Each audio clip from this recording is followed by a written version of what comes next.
रायगडच्या माणगाव तालुक्यामधल्या लोणेरे इथल्या ओमकार रेसिडेन्सी या लॉजमध्ये काल दुपारी एका तरुणीचा मृतदेह आढळला आणि खळबळ माजली। सफाई कर्मचाऱ्याने दरवाजा उघडल्याच्या नंतर हा सगळा प्रकार उघडकीस आला होता। या प्रकरणामध्ये मृत तरुणी आणि आरोपीची ओळख पटवण्यामध्ये पोलिसांना यश आलंय। पल्लवी मोरे हत्या करण्यात आलेल्या तरुणीचं नाव आहे। माणगाव तालुक्यामधल्या वडगाव बौद्धवाडी इथली ती राहणारी आहे। आरोपीने प्रेम प्रकरणामधून या तरुणीची हत्या केली।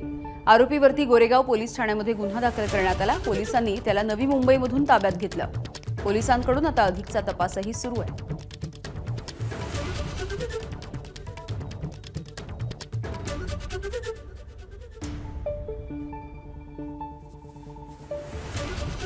महिलेचा मृतदेह आहे अशी माहिती मिळाल्यानंतर हेड कॉन्स्टेबल चव्हाण तिथे गेले।